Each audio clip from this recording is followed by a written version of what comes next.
والله ما طلعت شمس ولا غربت إلا وأنت اعوذ باللہ من الشیطان الرجیم بسم اللہ الرحمن الرحیم وقال ربکم ادعونی استجب لکم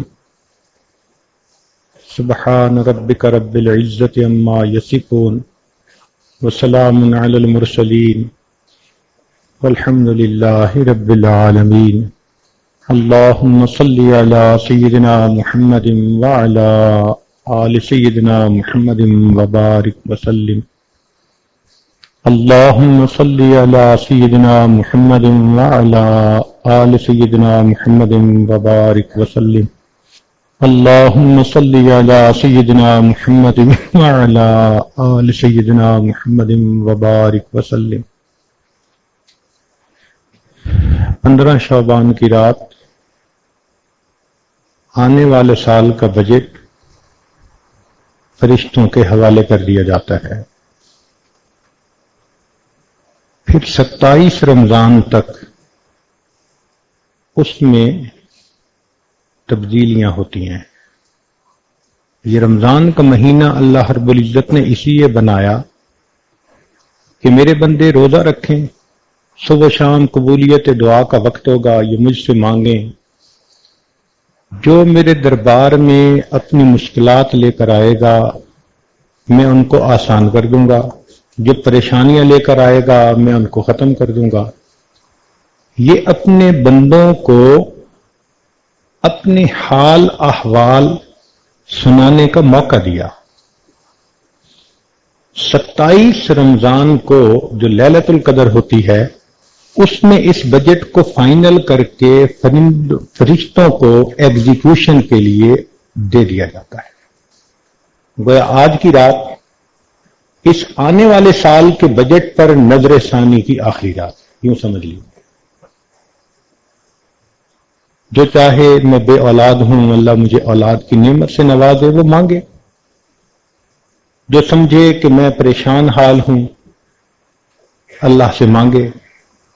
جو سمجھے کہ مجھے ازدواجی زندگی کے لیے اچھے ساتھی کی ضرورت ہے، وہ اللہ سے مانگے.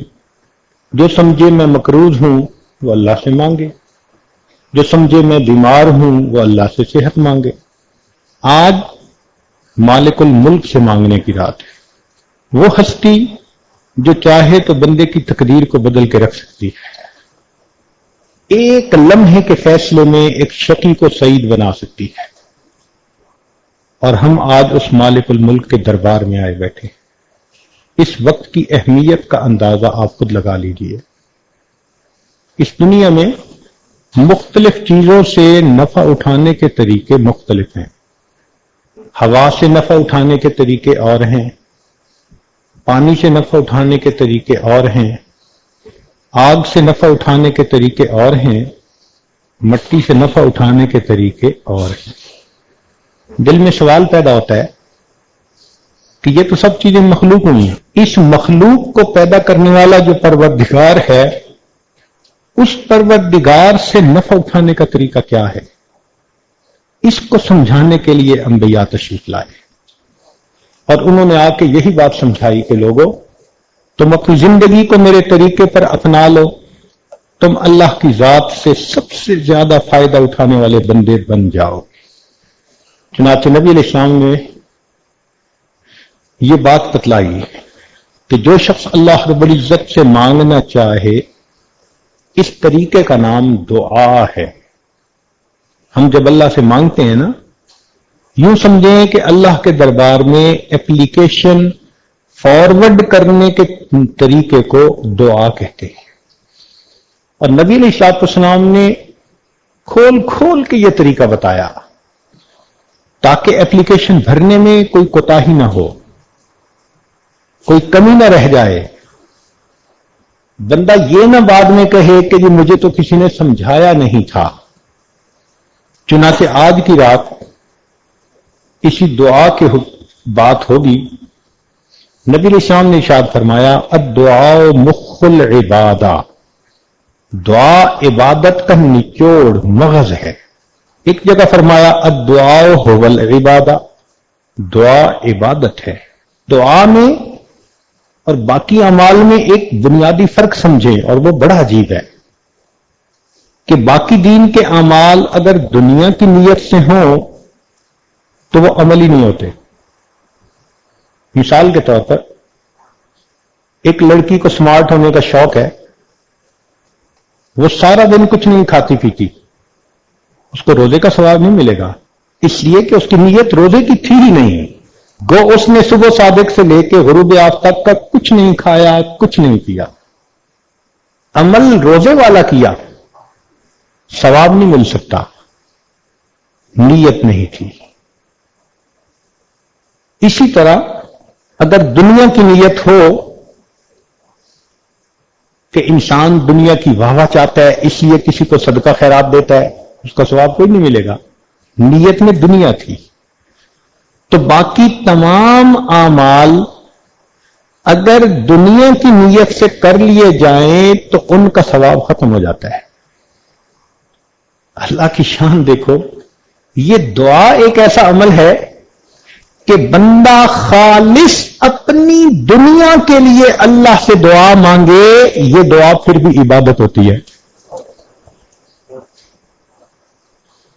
خالص دنیا کے لیے مانگے، اللہ مجھے دنیا کا یہ چاہیے، یہ پھر بھی عبادت ہے۔ اللہ اکبر کبھی۔ حضرت علی رضی اللہ تعالیٰ عنہ کی روایت ہے، فرمایا من فتحت لہ ابواب الدعاء فتحت لہ ابواب الرحمہ، جس شخص کے لیے دعا کے دروازے کھل گئے اس شخص کے لیے اللہ کی رحمت کے دروازے کھل گئے۔ اور ایک جگہ فرمایا فتحت لہ ابواب الجنہ، اس کے لیے جنت کے دروازے کھل گئے۔ چنانچہ ترمذی شریف کی روایت ہے، ان ثوبان رضی اللہ تعالی عنہ قال قال رسول اللہ صلی اللہ علیہ وسلم لا يرد القدر الا الدعاء، کہ تقدیر کو نہیں بدل سکتی مگر دعا، ولا يزيد في العمر الا البر، اور عمر میں زیادتی نہیں ہوتی مگر نیکوکاری کی ساتھ۔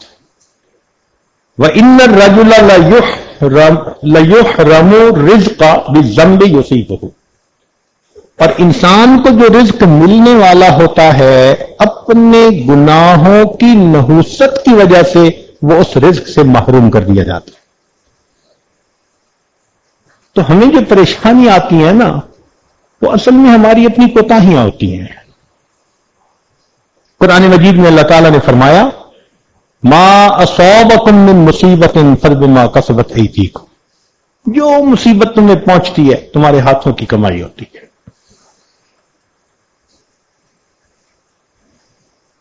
عائشہ صدیقہ رضی اللہ تعالی عنہا کی روایت ہے، فرماتی ہیں قال رسول اللہ صلی اللہ علیہ وسلم الدعاء ينفع مما نزل ومما لم ينزل، دعا اس مصیبت کے لیے بھی فائدہ مند جو نازل ہو چکی اور اس کے لیے بھی فائدہ مند جو ابھی نازل نہیں ہوئی۔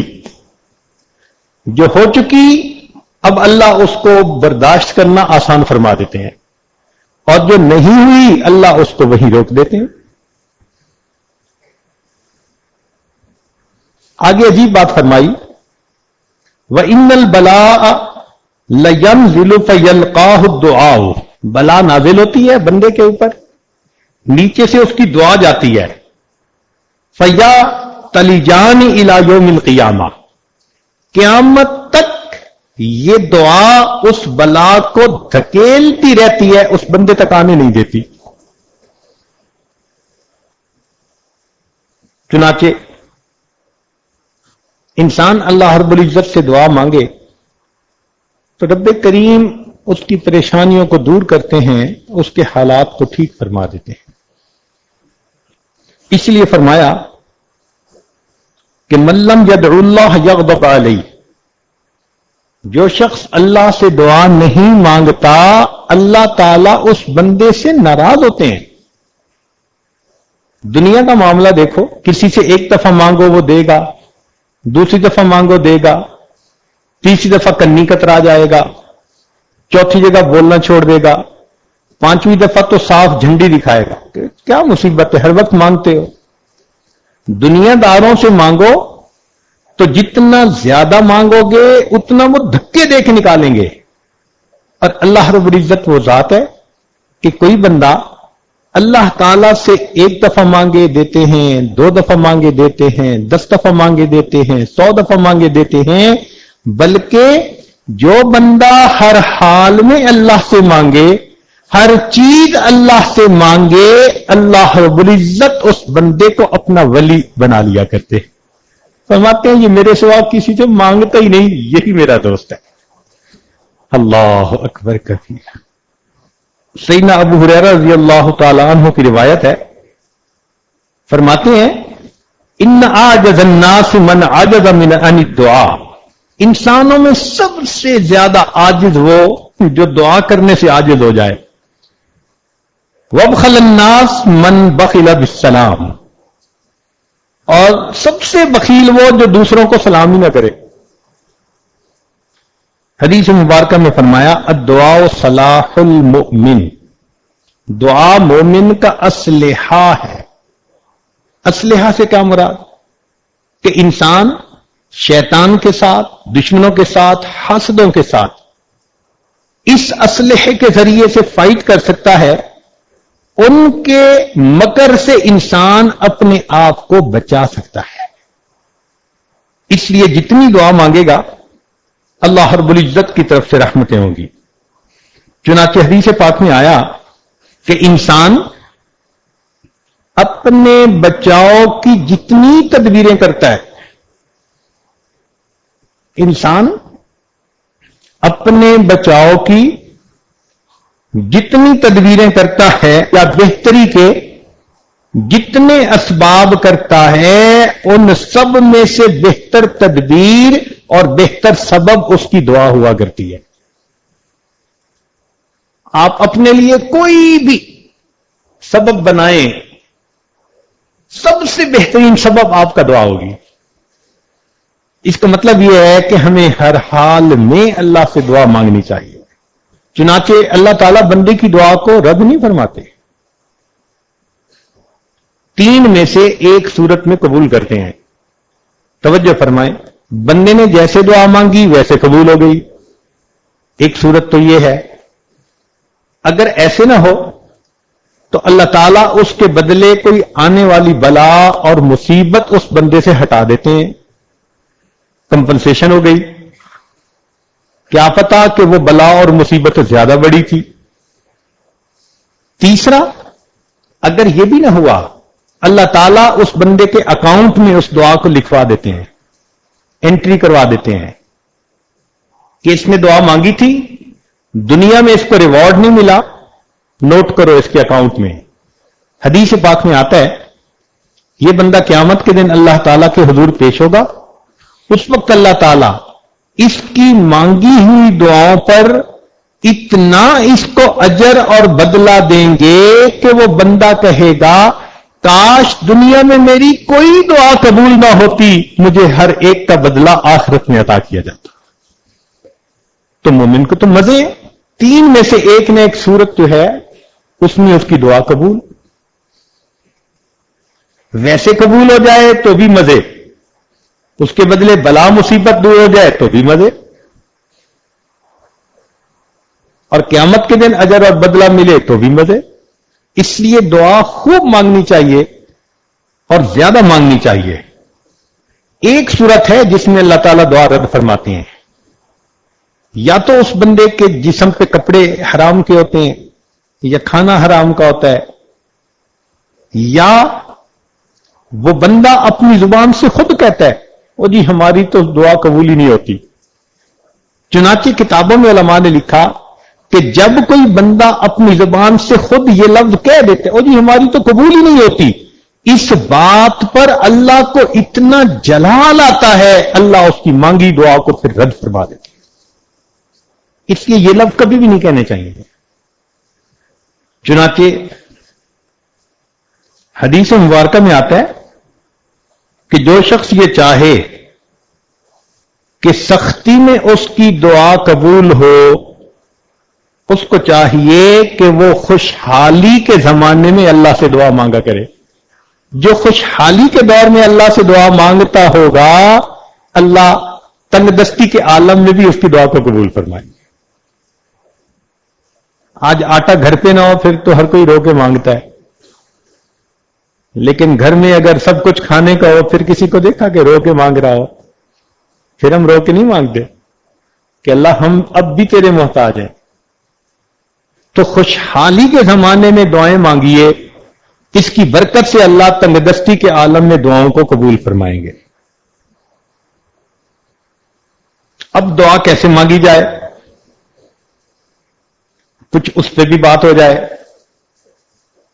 اللہ رب العزت ہمارے اکابر کو جزائے خیر عطا فرمائے، جنہوں نے دعا کے آداب کو تفصیل کے ساتھ کھولا. آپ ذرا توجہ کے ساتھ سنیے گا.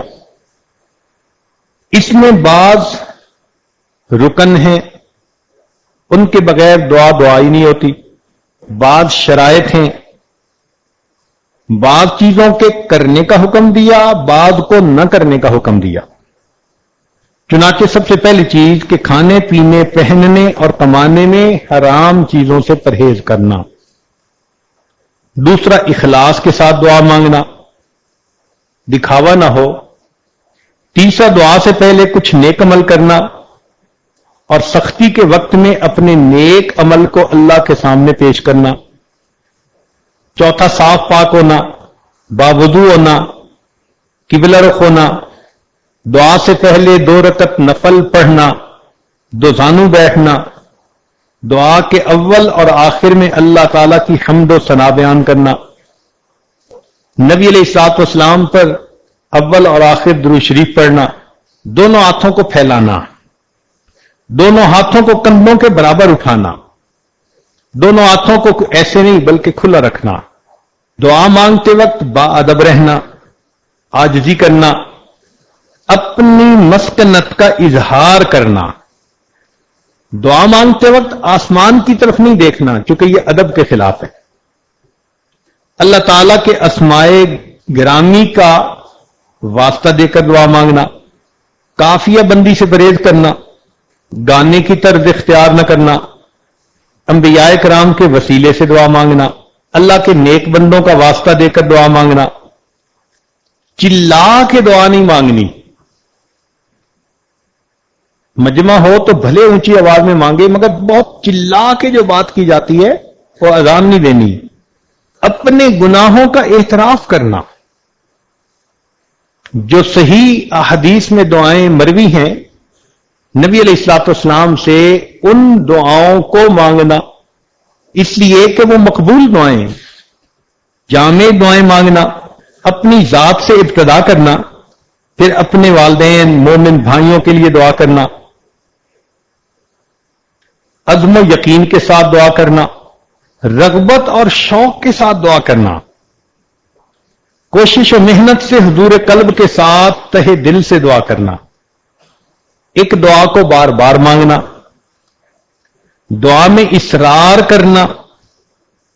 دعا میں کسی گناہ کی دعا نہ مانگنا کہ دعا مانگے کہ فلاں بندہ مجھے گناہ کرنے دے، ایسی دعا نہیں مانگنی. کسی محال چیز کو نہ مانگنا. مثلا کسی کو زیادہ ہی شوق ہے اللہ مجھے لڑکی بنا دے، اب یہ محال ہے نا، اللہ نے تو اسے مرد بنا دیا. تو امر محال مت مانگے دعا میں. رحمت خداوندی کو تنگ نہ کرے کہ بس اللہ مجھے بخش دے. نہیں، مجھے کیوں، سب کو اللہ بخش دے، سب کی خطاؤں کو معاف کر دے. اپنی تمام حاجتیں مانگنا، حتیٰ کہ جوتے کا تسمہ ٹوٹا ہو تو وہ بھی اللہ سے مانگنا. دعا سے فارغ ہونے کے بعد اپنے منہ پہ دونوں ہاتھ پھیرنا. جو دعا سننے والے ہیں ان کا اخلاص کے ساتھ آمین کہتے رہنا. یہ احادیث کی کتابوں میں تمام فیصلے، تمام جو ہے وہ احادیث آ چکی. جلد بازی نہ کرے، اللہ آج ہی دعا قبول کر لے. ان آداب کے ساتھ دعائیں مانگیں گے تو جلدی قبول ہوں گی۔ اب دعا کے قبول ہونے کے کچھ اوقات ہوتے ہیں، حدیث پاک میں آیا ان اوقات میں جلدی دعا قبول ہوتی ہے۔ مثلا شب قدر جیسے آج کی رات، یہ قبولیت دعا کی رات، عرفہ کا دن، حج کا دن، رمضان مبارک کے مہینے میں دعا قبول، شب جمعہ میں دعا قبول، جمعہ کے دن میں دعا قبول، آدھی رات کے وقت دعا قبول، پہلی تہائی رات میں دعا قبول، آخری تہائی رات میں دعا قبول، سحری کے وقت دعا قبول، ساعت جمعہ میں جب امام خطبے کے درمیان بیٹھتا ہے اس وقت مانگی ہوئی دعا قبول۔ اور سیدہ فاطمہ الزہرا رضی اللہ عنہا کی روایت ہے کہ جمعے کے دن عصر اور مغرب کے درمیان مانگی ہوئی دعا قبول۔ پھر کچھ حالتیں ایسی ہیں کہ جن حالتوں میں دعائیں قبول ہوتی ہیں، مثلا جب نماز کے لیے اذان دی جائے تو جیسے ہی اذان شروع ہو نا اللہ اکبر، اگر دل میں سے کوئی دعا نکلے اللہ کے ہاں قبول ہو جاتی ہے۔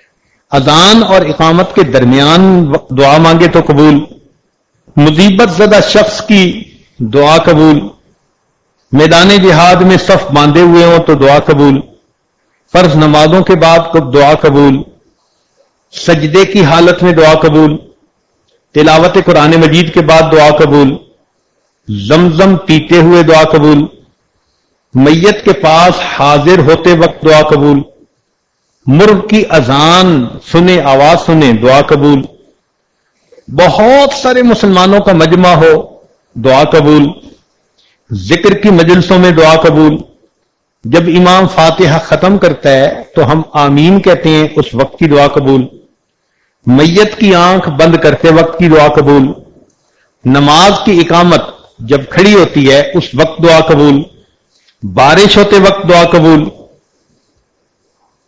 کعبہ پر جب پہلی نظر پڑے عمرے حج پہ جانے والوں کی تو ان کی دعا قبول۔ قرآن مجید میں سورہ انعام کے اندر 2 مرتبہ اللہ اللہ کا لفظ آیا قریب، رسول اللہ اللہ ہے، تو اس کے درمیان میں مانگی ہوئی دعا قبول۔ کچھ مقامات ایسے ہیں جن مقامات کی دعا قبول، چنانچہ طواف کرتے ہوئے ملتزم سے لپٹ کر حسن بصری رحمت اللہ علیہ نے بیت اللہ شریف کے 15 مقامات گنوائے ہیں جن میں دعا قبول۔ پھر کچھ اللہ کے بندے ایسے ہوتے ہیں کہ جن کی موجودگی میں دعا قبول، چنانچہ دکھی دل والا بندہ جہاں کہیں ہوگا اس کی موجودگی میں دعا قبول، مظلوم کی دعا قبول،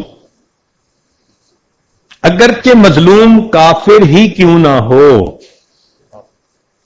والد کی دعا اولاد کے حق میں قبول، امام عادل کی دعا قبول، نیک بندے کی دعا قبول، جو اپنے والدین کے ساتھ حسن سلوک کرنے والا ہو اس کی دعا قبول، مسافر کی دعا قبول۔ اب مسافر تو یہاں بہت سارے ہیں، روزہ دار جس وقت افطار کرے اس وقت کی دعا قبول، مسلمان کی دعا اپنے مسلمان بھائی کے لیے اس کے پیٹھ پیچھے قبول، ختم قرآن جب ہوتا ہے تو اس وقت حافظ جو دعا مانگے یا مجلس میں جو دعا مانگی جائے اس وقت کی دعا قبول، مریض کی دعا قبول، مجاہد کی دعا قبول۔ تو یہ وہ لوگ ہیں کہ جن کی دعائیں اللہ رب العزت قبول فرماتے ہیں۔ اب نیکوں کی فہرست میں تو ہم نہیں شامل ہو سکتے جو اللہ کے ہاں نیک ہوتے ہیں، البتہ مسافروں کی فہرست میں تو ہم شامل ہیں، اس لیے کہ گھر چھوڑا، بیوی بچوں کو چھوڑا، اپنے گھر سے دور آ کر ایک جگہ موجود، شرعی حکم بھی لاگو مسافر کا، لوگ بھی مسافر سمجھتے ہیں، تو معلوم ہوا کہ یہ ایک ایسی نسبت ہے اللہ اگر اس کو قبول کر لے تو یقیناً دعا قبول ہوگی۔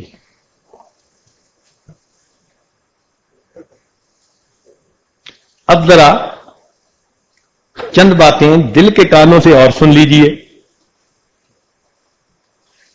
کئی مرتبہ بندہ دل میں یہ سوچتا ہے جی میں تو بڑا گنہگار ہوں، بڑا خطا کار ہوں، اور جی میری دعا کہاں قبول ہوگی؟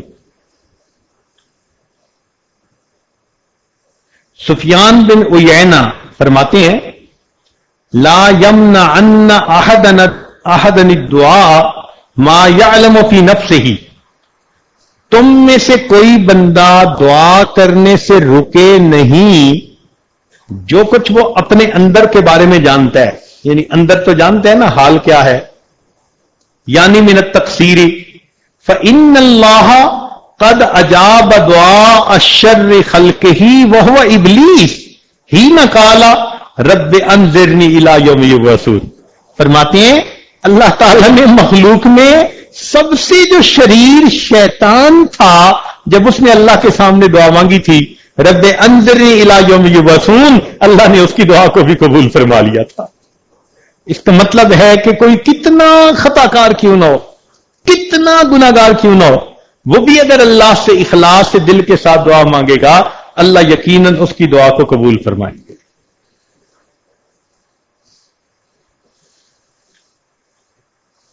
کسی عارف نے شعر کہا لا تسألن بنی آدم حاجتن، کہ بنی آدم سے تم اپنی حاجتیں مت مانگو، واسأل الذی ابوابہ لا تحجب، اس ذات سے مانگو کہ جس کے دروازے بند نہیں ہوتے، کوئی پہرے دار نہیں ہوتا۔ اللہ یغضب ان ترکت سوالہ، اللہ ناراض ہوتے ہیں اگر تم اس سے مانگنا چھوڑ دو۔ وَإِذَا سَأَلْتَ بَنِيَّ آدَمَ يَغْضَبُ، اور بنی آدم جب تم اس سے مانگو تو وہ مانگنے سے ناراض ہوتا ہے۔ اس لیے اللہ رب العزت ہی سے ہمیں دعائیں مانگنی چاہیے۔ اللہ اکبر کبیرہ۔ چنانچہ دعا مانگتے ہوئے یکسوئی کے ساتھ دعا مانگے، اس لیے کہ اگر یکسوئی نہیں ہوگی تو پھر دعا قبولیت کے مقام تک نہیں پہنچے گی۔ ایک بڑی عجیب بات ہے، توجہ سے سنیے۔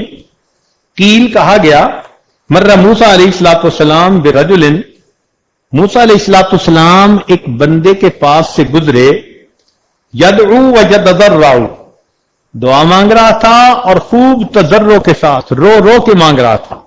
فقال موسیٰ علیہ السلام، موسیٰ علیہ السلام نے کہا الہی لو کانت حاجتہ بیدی فقضیتھا، اگر اس کی حاجت میرے ہاتھ میں ہوتی تو میں پوری کر دیتا۔ یعنی وہ اتنا مانگ رہا تھا لجاجت سے اور رو رو کے کہ حضرت موسیٰ علیہ السلام کا دل پسیج گیا سن کے، اور وہ فرمانے لگے کہ اللہ اس کی حاجت اگر میرے بس میں ہوتی تو میں پوری کر دیتا۔ فأوحى اللہ تعالی الیہ، اللہ تعالیٰ نے حضرت موسیٰ علیہ السلام کی طرف وحی نازل فرمائی، انا ارحم بہ منک، ہے موسیٰ علیہ السلام میں آپ سے زیادہ رحم کرنے والا ہوں، ولکنہ یدعونی، بات یہ ہے کہ یہ دعا تو کر رہا ہے، وَلَهُ غَنَمٌ، اور اس کا بکریوں کا غلہ ہے، وَقَلْبُهُ عِنْدَ غَنَمِهِ، اور اس کا دل بکریوں کے ان غلے کی طرح مشغول ہے۔ اللہ اکبر کبیرہ۔ وَإِنِّي لَا أَسْتَجِيبُ لِعَبْدٍ يَدْعُونِي وَقَلْبُهُ عِنْدَ غَيْرِي، اور میں بندے کی دعا نہیں قبول کرتا کہ جو دعا تو مجھ سے مانگ رہا ہو اور دل اس کا کسی غیر کی طرف متوجہ ہو۔ فذکر موسیٰ علیہ السلام للرجل، موسیٰ علیہ السلام نے اس بات کا تذکرہ اس بندے سے کیا، ذالک، اس بات کا، فانقطع الی اللہ بقلبہ، چنانچہ وہ اس نے اپنے دل کو منقطع کر لیا ادھر سے اللہ کی طرف، فقضیت حاجتہ، اللہ نے اسی وقت اس کی حاجت کو پورا فرما دیا۔ اس کا مطلب یہ ہوا کہ دعا مانگنے کی شرط یہ ہوئی کہ ہمارے دل دنیا کی چیزوں میں مشغول نہ ہو، خالص اللہ کی طرف مشغول ہو۔ چنانچہ ایک دوسری روایت ہے، اوحی اللہ الی سیدنا عیسیٰ علیہ السلام، اللہ تعالیٰ نے عیسیٰ علیہ السلام کی طرف وحی نازل فرمائی، حب لی من قلبک الخشوع، اے میرے پیارے عیسیٰ علیہ السلام اپنے دل سے مجھے خشوع دے دیجئے، وَمِن بَدَنِكَ الْخُضُوعَ، اپنے بدن میں خضوع پیدا کر لیجئے، وَمِنْ عَيْنِكَ الدُّمُوعَ، اپنی آنکھوں سے آنسو بہا لیجئے، وَادْعُنِي، پھر مجھ سے دعا کیجئے فإنی قریب مجیب، میں اس دعا کو جلدی قبول کرنے والا ہوں۔ دل اللہ کی طرف متوجہ ہو، جسم میں ادب ہو، اور انسان کی آنکھوں میں آنسو ہو، اور لجاجت کے ساتھ اللہ سے مانگے، اللہ تعالیٰ ایسی دعا کو ضرور قبول فرما لیتے ہیں۔ چنانچہ علماء کا اس میں اختلاف ہوا کہ سکوت افضل ہے یا مانگنا افضل ہے۔ بعض علماء نے کہا کہ سکوت افضل۔ اختلف الناس فی ان الافضل الدعاء اما السکوت والرضا۔ دو ہی باتیں ہیں نا، ایک تو چپ رہو بس اللہ کی رضا پہ راضی، یہ بہتر ہے، یا پریشانی ہو تو اللہ سے مانگ لو۔ فمنہم من قال الدعاء عبادہ، ان میں سے بعض نے کہا کہ دعا عبادت ہے، وَلِأَنَّ الدُّعَاء اظہار الافتقار الی اللہ تعالی، اور دعا میں انسان اللہ کے سامنے اپنی پریشانی، اپنی فقیری کا اظہار کرتا ہے۔ اور دوسری جماعت نے کہا کہ السکوت تحت جریان الحکم اتم، کہ اللہ کا جو حکم آ گیا بس خاموش رہے کہ میرے مالک کی جو مرضی، میں اللہ کی رضا پہ راضی۔ قد قال النبی صلی اللہ علیہ وسلم خبرا ان اللہ تعالی، اور وہ دلیل کیا دیتے ہیں کہ اللہ تعالیٰ نے فرمایا من شغلہ ذکری ان مسئلتی آتیتہ افضل ما اوتی السائلین، کہ جس کو میری یاد دعا مانگنے سے روک لے، میں دعا مانگنے والوں سے اس کو زیادہ عطا فرماتا ہوں۔ وہ یہ دلیل دیتے ہیں، لیکن بزرگوں نے اس میں تطبیق کیسے دی؟ فرماتے ہیں وقال قوم، علماء نے یہ کہا یکون صاحب دعاء بلسانہ، یکون صاحب الدعاء بلسانہ، زبان سے اللہ سے دعا مانگے، ورزم بقلبہ، اور دل سے اللہ کے فیصلے پر راضی رہے، لیاتی بالامرین جمیعا، تاکہ دونوں باتیں اکٹھی ہو جائیں۔ تو دعا بھی اللہ سے مانگے مگر دل میں یہی رکھے کہ مولا تیرا جو فیصلہ ہوگا میں تو اس سے راضی ہوں گا، مانگے صحیح، سبحان اللہ۔ چنانچہ دعا مانگتے ہوئے لجاجت کے ساتھ جتنی دعا مانگے گا جلدی قبول ہوگی۔ حدیث مبارکہ میں ہے کہ داؤد علیہ السلام کے زمانے میں خشک سالی ہوئی۔ خشک سالی سے کیا مراد؟ بارش نہیں ہوتی تھی، چنانچہ لوگوں نے علماء میں سے 3 بندے منتخب کیے اور ان کے ساتھ دعا کے لیے نکلے ایک میدان میں۔ ایک نے کہا الہی آپ نے تورات میں فرمایا ہے کہ جو ہم پر ظلم کرے ہم اس کو معاف کر دیں گے، الہی ہم نے اپنی جہانوں پر ظلم کیا ہے تو پھر تو ہمیں معاف فرما دے۔ اللہ اکبر۔ دوسرے نے کہا الہی آپ نے تورات میں فرمایا ہے کہ ہم اپنے غلاموں کو آزاد کریں، الہی ہم بھی تیرے غلام ہیں، تیرے دروازے پر حاضر ہیں، تو بھی ہمیں آزاد فرما دے۔ تیسرے نے کہا الہی آپ نے تورات میں فرمایا ہے کہ جب ہمارے دروازوں پر مسکین کھڑے ہوں ہم ان کو محروم نہ پھیریں، مولا ہم بھی مسکین ہیں اور آپ کے دروازے پر حاضر ہیں، ہمیں خالی نہ بھیجیے، دعا کو قبول کر لیجئے۔ اس بندے نے دعا ابھی ختم نہیں کی تھی، اللہ نے رحمت کی بارش عطا فرما دی۔ اللہ اکبر کبیرہ۔ تو بھئی ہم بھی اللہ رب العزت سے مانگیں کہ اے پروردگار آپ بھی ہماری ان دعاؤں کو اپنی رحمت سے قبول فرما لیجئے اور ہمارے قصوروں کو معاف فرما دیجئے، اور مانگیں تو پھر خوب اللہ رب العزت سے عاجزی کے ساتھ، جتنا مانگ سکتے ہو اتنا عاجزی کے ساتھ مانگیں کہ اللہ رب العزت بڑے کریم ہیں۔ اللہ اکبر کبیرہ۔ چنانچہ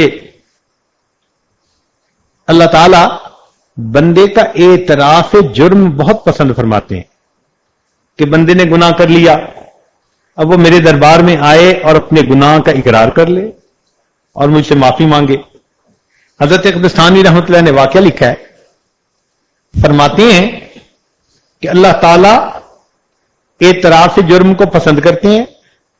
اندلس میں ایک مرتبہ اسی طرح بارش رک گئی، لوگ 3 دن تک دعا مانگتے رہے اور 3 دن تک بارش نہیں ہوئی، تو لوگوں نے وقت کے حاکم عبد الرحمن ناصر کو کہا کہ 3 دن سے شہر کے علماء، شہر کے سب لوگ مرد عورت دعائیں مانگ رہے ہیں، مگر کسی کی دعا قبول نہیں ہوئی اور بارش نہیں ہو رہی۔ کہتے ہیں کہ جب اس نے یہ سنا، ننگے پاؤں سر سے اس نے تاج اتار دیا، ننگے سر اس مجمع کے سامنے آیا اور آ کر یہ دعا مانگی کہ اللہ، مجرم تو میں ہوں، میری وجہ سے اپنے بندوں کو اس رحمت سے محروم نہ کر دے۔ اس کا یہ اعتراف کر کے دعا مانگنا اللہ کو اتنا پسند آیا کہ اسی وقت اللہ نے بارش عطا فرمائی۔ تو بندہ اپنے گناہوں کا اعتراف کر کے دعا مانگے کہ میرے مالک، انسان ہیں، خطا کار ہیں، آپ سے رحمت کے طلبگار ہیں، آپ رحیم اور کریم ہیں، ہم پر رحمت فرما دیجئے۔ چنانچہ ایک عجیب واقعہ حدیث پاک میں آیا ہے، امید ہے آپ اس کو بہت توجہ کے ساتھ سنیں گے۔ اللہ اکبر کبیرہ۔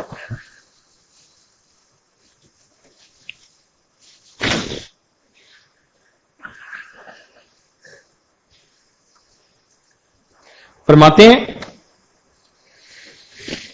ان وہب ابن منبہ، وہب ابن منبہ رحمت اللہ علیہ وہ فرماتے ہیں، بہت توجہ کے ساتھ سنیے گا، میں اپنی بات مکمل کرتا ہوں۔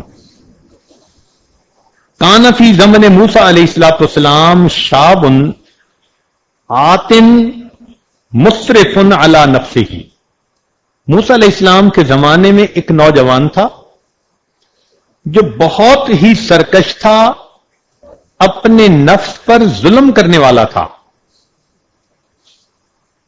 فحضرتہ الوفاۃ فی خربۃ علی باب البلد، اس کو موت آ گئی ویرانے میں شہر کے دروازے کے قریب۔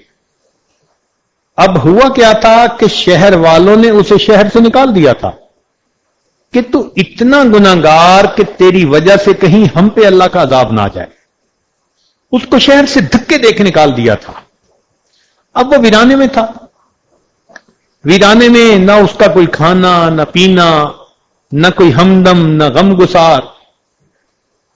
سردی کے موسم تھا اور وہ بیمار ہو گیا اور دوا دینے والا بھی کوئی نہیں تھا۔ اب اس کو اپنے اکیلے پن کا احساس ہوا کہ میرا یہاں کوئی نہیں۔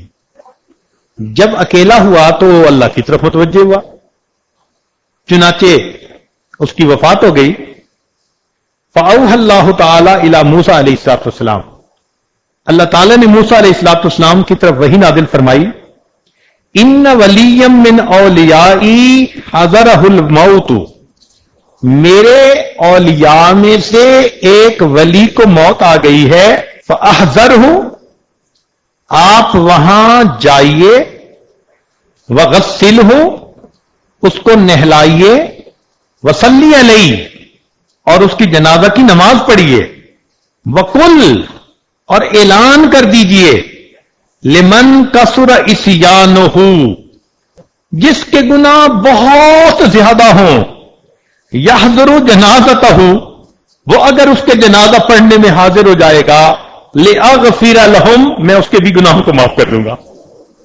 جب بنی اسرائیل میں موسیٰ علیہ السلام نے یہ اعلان کیا نا، تو کہتے ہیں کہ لوگ تو اپنے گھروں سے فوراً نکل آئے، سارے کے سارے لوگ وہاں پہنچے، اور فرمایا اللہ تعالیٰ نے،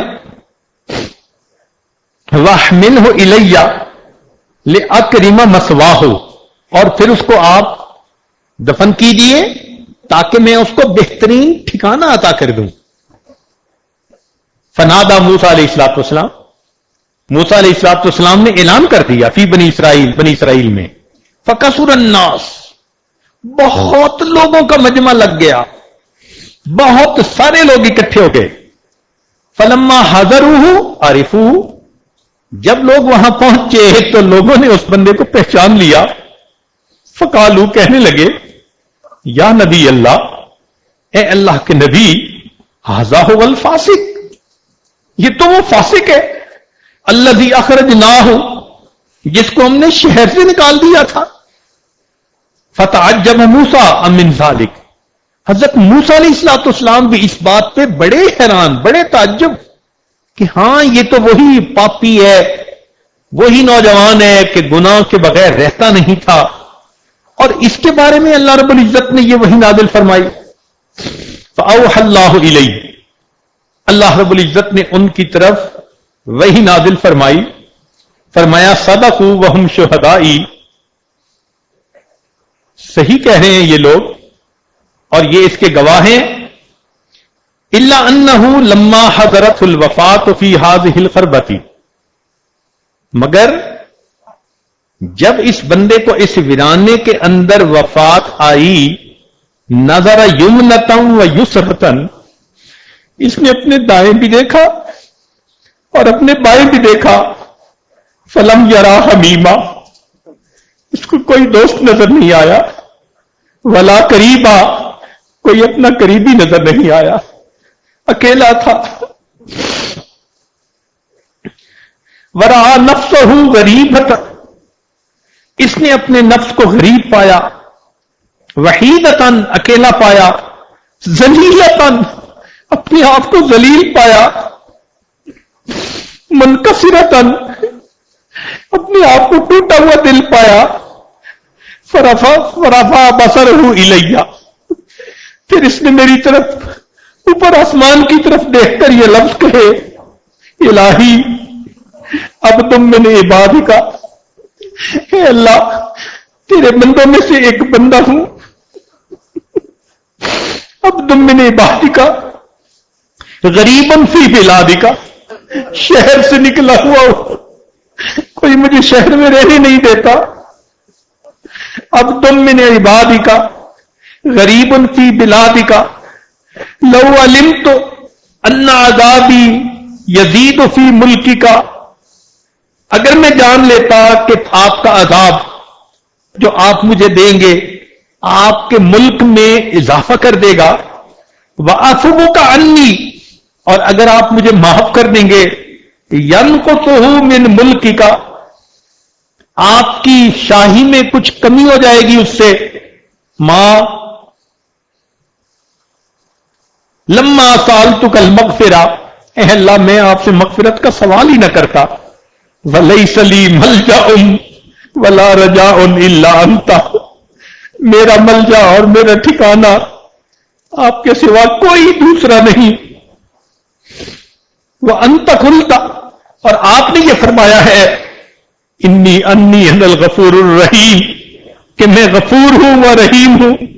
فلا تخیب رجائی، اللہ میری امید کو خراب نہ کر دے، ناکام نہ کر دے. یا موسیٰ، اے موسیٰ علیہ السلام، افکانا یحسن بی ان اردہ وہو غریب علی ھذا الصفہ، مجھے یہ اچھا لگتا ہے کہ میں اس کی دعا کو رد کر دوں اور وہ اتنا اپنے آپ کو پامال کر کے دعا مانگ رہا ہے. وقت توسل الی بی، اس نے مجھ سے میرے ہی وسیلے سے دعا کی. وتضرع بین یدی، میرے سامنے گڑ گڑایا. وعزتی، میں اپنی عزت کی قسم کھاتا ہوں. لو سالنی فی المذنبین من اہل الارض جمیعا، اگر اس نے ساری دنیا کے گنہگاروں کے بارے میں مجھ سے دعا کی ہوتی، لوہبتہم لہو لذل غربتہ، میں اس کے انکسار کی وجہ سے سب گناہوں کو معاف فرماتا. اللہ اکبر کبیرہ، وہ کیسا بندہ تھا. اللہ فرماتے ہیں ساری دنیا کے گنہگاروں کے بارے میں اگر وہ مجھ سے اس وقت معاف دعا مانگتا، میں ساری دنیا کے گنہگاروں کے گناہوں کو معاف فرما دیتا. یا موسیٰ انا کہف الغریب، موسیٰ علیہ السلام میں پردیسی بندے کی پناہ گاہ ہوں. وہ حبیب ہوں، اور میں اس کا دوست ہوں. وہ طبیب ہوں، اور میں اس کا طبیب ہوں. وہ راحم ہوں، اور میں اس پر رحمت کرنے والا ہوں. ہمارا پروردگار کتنا کریم ہے، کتنا مہربان ہے. یقیناً ہمیں مانگنا نہیں آتا، اگر ہم صحیح طریقے سے مانگیں تو رب کریم یقیناً ہمارے تمام گناہوں کو معاف فرما دے. آخری حدیث، کان فی زمن موسیٰ علیہ السلام رجل، موسیٰ علیہ السلام کے زمانے میں ایک آدمی تھا، لا یستقیم علی توبۃ، وہ اپنی توبہ کے اوپر جمع نہیں رہتا تھا.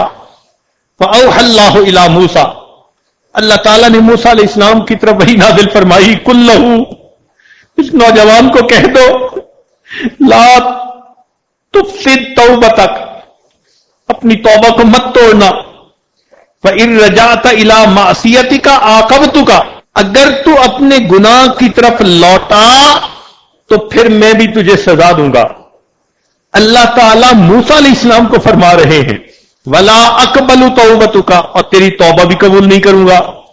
فَبَلَغَهُ الرِّسَالَةَ، موسیٰ علیہ السلام نے اس کو یہ پیغام پہنچا دیا.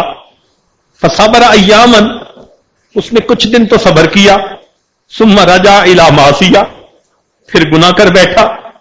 فَأَوْحَى اللَّهُ إِلَىٰ موسیٰ علیہ السلام، اللہ تعالیٰ نے موسیٰ علیہ السلام کی طرف وحی نازل فرمائی، قُل لَّهُ، اسے کہہ دو، انی غضبت علیہ، میں اس کے اوپر ناراض ہوں. فبلغہ الرسالہ، موسیٰ علیہ السلام نے اللہ کا پیغام پہنچا دیا. فخرج الی الصحراء، وہ بندہ صحرا میں نکل گیا. وقال، اور یہ کہنے لگا، الہی ما ہذہ الرسالہ التی ارسلتھا الی مع موسیٰ، یہ آپ نے موسیٰ علیہ السلام کے ذریعے کیسا پیغام بھیجا ہے. انفدت خزائن عفوک، کیا آپ کے مغفرت کے خزانے ختم ہو گئے؟ اللہ اکبر، اللہ اکبر. اے اللہ، کیا آپ کے مغفرت کے خزانے ختم ہو گئے جو آپ اپنے پیغمبر اسلام کے ذریعے مجھے پیغام بھیج رہے ہیں کہ میں غضب ہوں، میں تم پر ناراض ہوں اور تمہاری توبہ کو بھی قبول نہیں کروں گا. وَأَيُّ ذَنبٍ أَعْظَمُ مِنْ عَفْوِكَ، میرے مولا، کون سا میرا گناہ تیری رحمت سے زیادہ بڑا ہے کہ معاف ہونے کے قابل نہیں. حتیٰ تقول لا اغفر لک، آپ فرماتے ہیں کہ میں مغفرت نہیں کروں گا. فکیف لا تغفر لی، آپ کیسے میری مغفرت نہیں کریں گے. والکرم من صفاتک، آپ کی صفات میں سے ہے کہ آپ بڑے کریم ہیں. فاذا ایست عبادک من رحمتک، اے اللہ، آپ اگر اپنے بندوں کو اپنی رحمت سے مایوس کریں گے، فمن یرجون، آپ کے بندے کہاں جائیں؟ کون سا کوئی اور دروازہ ہے کہ ہم اس دروازے پہ چلے جائیں؟ وَإِن تَرَدتُّهُمْ فَمَن يَقْصُدُونَ، اگر آپ انہیں دھکے دیں وہ کہاں کا قصد کرے. اللہم ان کانت رحمتک نفدت، اللہ اگر آپ کی رحمت ختم ہو گئی ہے، وَلَا بُدَّ مِنْ عِذَابِي، تو اے اللہ بھلے مجھے عذاب دے دیجئے. فَجْعَلْ عَلَيَّ ذُنُوبَ عِبَادِكَ، اللہ اپنے باقی سارے بندوں کے گناہ بھی میرے سر پہ ڈال دے. فَإِنِّي فَدَيْتُهُمْ بِنَفْسِي، اللہ میں سب کی طرف سے فدیہ بن جاؤں گا. اللہ مجھ کو عذاب دے لے، باقی بندوں کو معاف کر دے، میں سب کی طرف سے فدیہ بن جاؤں گا. فَأَوْحَى اللَّهُ إِلَىٰ مُوسَىٰ علیہ السلام، اللہ نے موسیٰ علیہ السلام فرمایا، قُل لَّهُ، سے کہہ دیجئے، لَوْ كَانَتْ ذُنُوبُكَ مُطْبِقَةً بَيْنَ السَّمَاءِ وَالْأَرْضِ، اگر تیرے گناہ آسمان اور زمین کے فاصلے کو بھر دیتے، لَغَفَرْتُهَا لَكَ، تیری اس دعا کے بعد میں تیرے سب گناہوں کو معاف کر دیتا. کما عرفتنی بکمال العفو والرحمہ، تو نے میرے عفو اور میری رحمت کو صحیح سمجھ لیا. اللہ اکبر. اگر ہم اس طرح سے دعا مانگیں یقیناً اللہ ہماری دعاؤں کو قبول فرمائیں گے. دعا ہے اللہ تعالیٰ آج کی رات ہمیں اپنے در سے خالی نہ لوٹائے، ہم پر رحمت کی نظر فرمائے. ہمارا تو اللہ کے سوا کوئی اور ہے بھی نہیں. اے اللہ، ہمارے جیسے تو آپ کے اربوں اور خربوں بندے ہیں، ہمارا تو آپ جیسا خدا کوئی اور نہیں، آپ ہی سے ہم نے مانگنا ہے. اے اللہ، آپ ہم پر مہربانی فرما دیجئے اور آج کی اس بابرکت رات میں ہماری دعاؤں کو اپنی رحمت سے قبول فرما لیجئے. وآخر دعوانا ان الحمد للہ رب العالمین.